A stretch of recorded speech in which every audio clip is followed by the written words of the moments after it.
it's like nice to have like a big-headed person on my channel, so it doesn't make me feel as abnormal.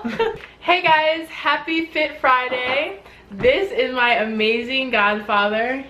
Probably one of the most. Are you still laughing at the big head joke? No. Oh. Yes.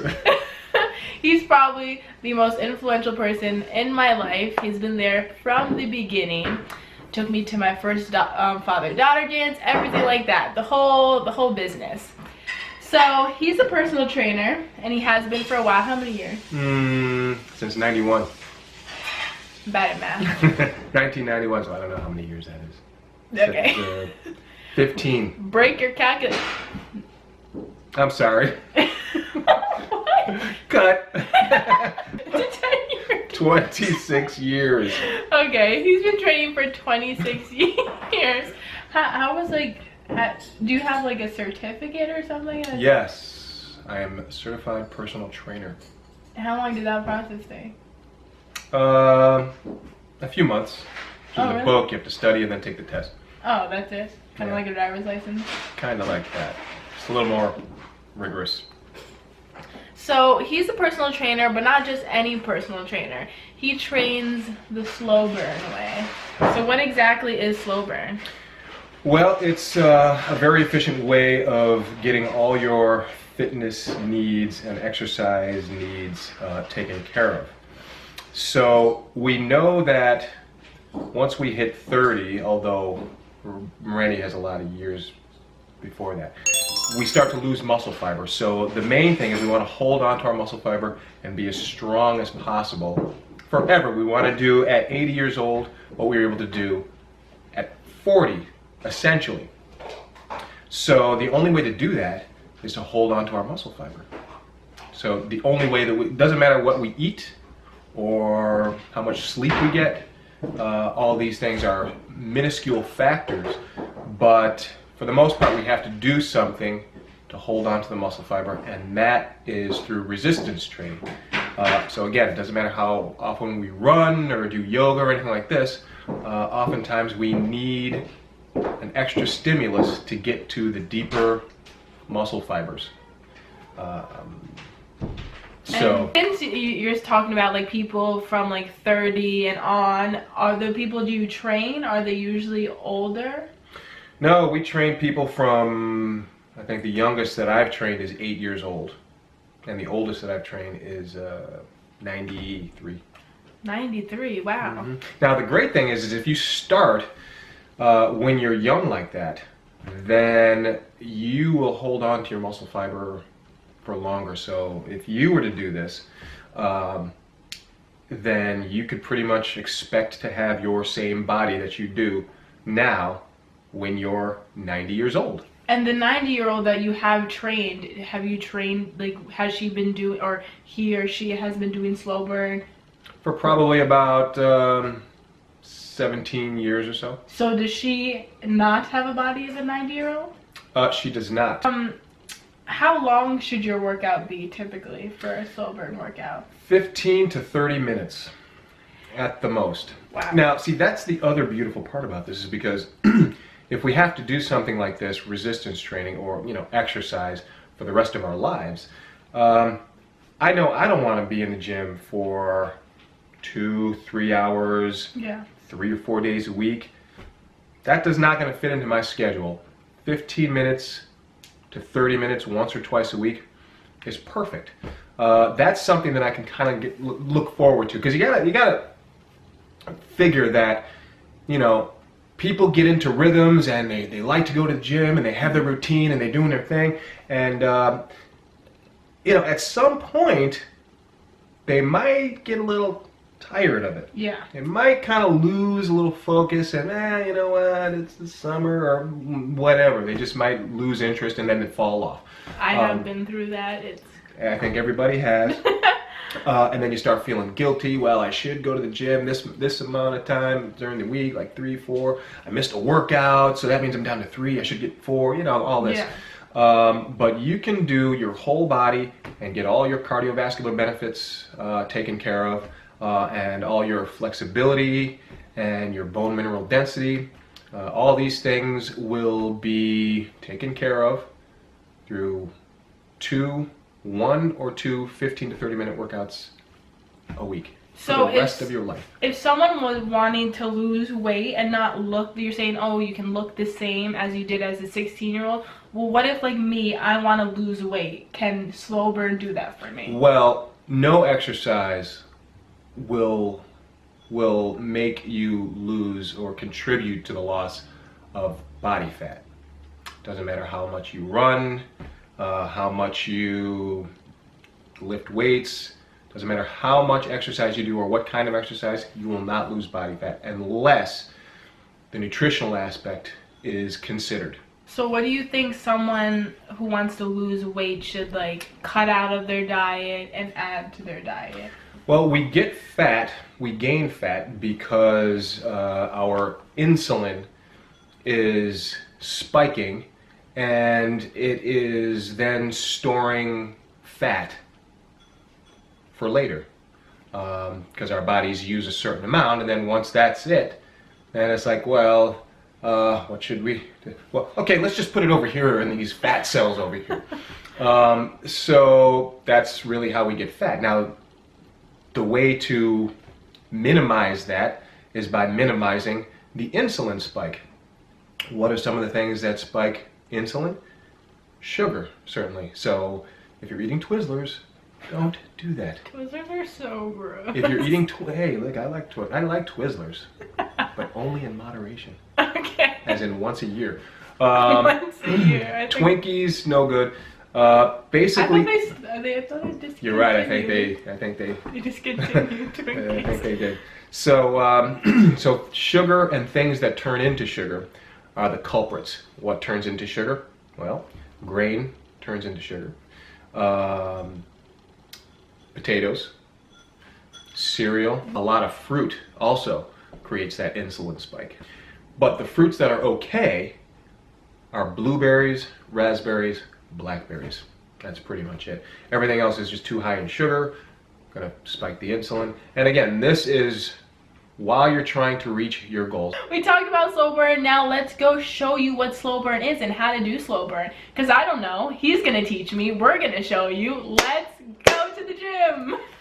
Ah. Oh. Just hit me on the I will head. beat her down.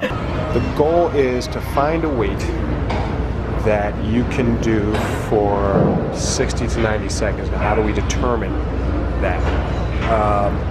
If you lift that for 5 seconds and then slowly go back for 5 seconds, slowly, and then right back into the next one. Yeah. Stay slow at 5 seconds each, slowly. So that's 2, gently, all the way down.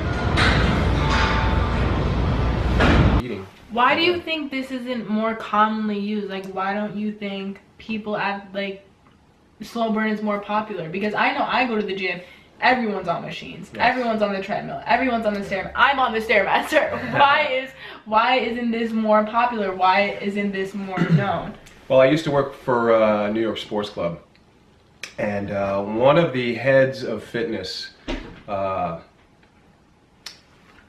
talked to after starting to work at Slow Burn, and I said, dude, man, this is a great thing, and blah blah blah, this is, we give you all the science and blah blah blah. He says, eventually he says, you know, I believe you, but this isn't going to help our club out. I mean, look around. We have all these classes, we have all these cardiovascular pieces of equipment. If everybody knew the science, then we would be out of business essentially. Wow. And not only that, you have all these fitness books, all these magazines, and all these, you know, Shape and everything. It's like you have all these this ab workout and your thigh firmer and your butt lifter workout and get your six-pack abs this way and that way. All these different workouts and everything, and there's a new one every 3 months. A new every fad, 3 weeks. yeah. Every issue, perhaps. If the science was out there and popular, there would really be no need. They would lose a lot of money. That actually reminds me, it has actually like pretty much nothing to do with this, but I just watched the new movie with Will Smith about football and the concussions and the brain damage, and how no one wanted to listen to him, and the NFL wanted to sue him because he'd be tearing down $1 billion corporation. Money is brutal. Everybody has been brainwashed because of the insidiousness of the multi-billion-dollar industry. You know, the food pyramid came out in 1977. I remember learning the food pyramid. Yes, the food pyramid, with all that bread and grains as the main portion, the base, the foundation of the food pyramid, and like vegetables, raw vegetables were just a little section on the top. So everybody knows that bread is healthier than a salad with you know, multitude of greens and kale and such. But obesity levels were kind of steady around maybe 12% or something for decades prior to that. But then once that food pyramid came out, by about 1980, obesity levels skyrocketed to like 23%, and they've increased a little bit, but they haven't gone down. Now, what has changed since 1980? Well, we know that cigarette smoking is down, certainly not as popular as it was. If you look at any movie in the 60s, people are smoking, you know, this is like cool. It was just a natural thing to do. People are much more aware of the dangers of smoking, so people are smoking less. Health club industry has boomed. I mean, people are working out way more than they were back in that day. Low fat, no fat is much more prevalent than it was in the 60s. So why is there an obesity epidemic, and why is there so much type 2 child diabetes? And unfortunately, it's because of the nutritional advice that the government tried to spin on us with the unhealthy food pyramid. Some of the back of the shoulder and the triceps. That other one we did was a chest press, which is like a push-up. Chest, triceps, and the front of the shoulder. So already we've gotten the whole upper body in those 2 exercises. Wow. So what about legs? We're about to do that now. Yeah. That creates a little bit deeper buttocks action. Okay. Deeper buttocks.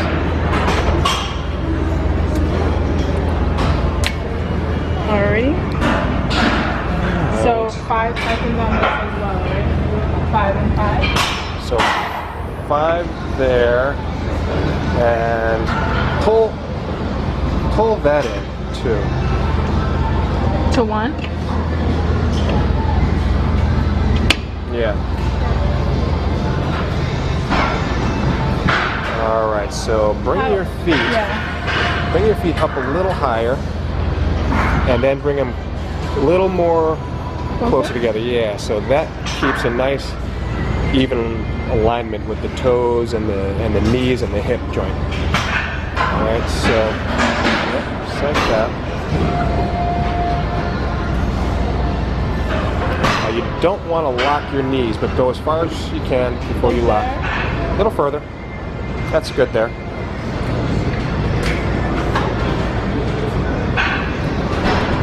You'll always want to be pushing through the heels. All the way down so you get the full range of motion. Yep.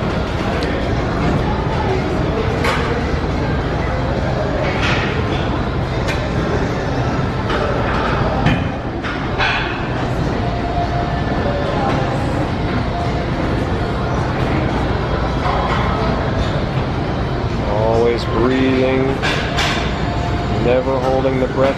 Keep your butt down on the seat, almost like you're arching the back a little bit.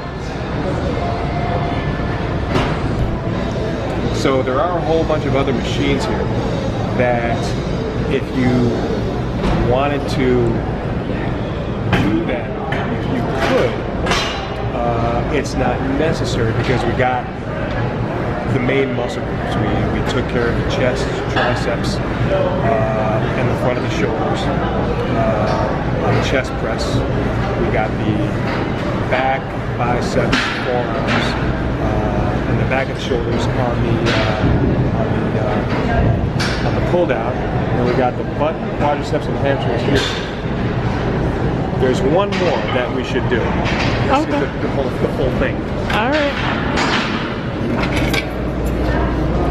Make sure your low back stays pressed to the back pad, so you're not overly arching. Is that the full? Yep. My arms, right? Correct.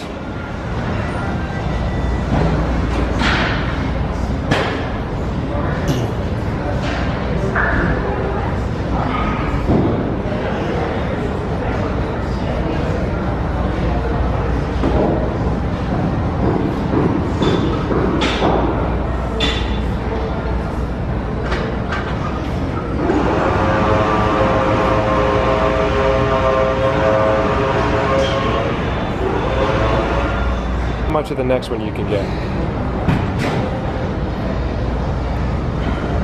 Good, breathing, breathing, nice, nice, nice. Good effort, good effort. So I hope you guys enjoyed seeing us work out slow burn, talk about slow burn, and I hope you learned something from this video and, you know, go try out slow burn for yourself, right? That's right, and if you have any questions, please feel free to call Rennie. Please feel free to comment down below and maybe we can make a further video about questions about health and stuff, because it's pretty, the big head contains a lot of matter. There's a lot in there. So comment down below and maybe we could do part 2 of this, you know? So yeah, I hope you guys enjoyed. See you next Friday. Bye. Bloopers. Amateur here. Yeah. That would be 35. 99 would be 16 because I'm 16. Okay, so he's been training for 25? 35? 26. Yeah. Is your like train? I really wish you could stop walking. Sorry. Take your shoes off in the house, girl. I'm leaving. Oh, look at me talking about like, cause this is her house. What am I talking about? She can do whatever she wants. Well, since when do you ever want to be near me? Like, yes. Okay, please exit the premises immediately. Clack, click, knack, patty, whack. What's that? Is that your remote? That's my phone. Okay. Now since the nuisance is gone. AKA mom. Shaka!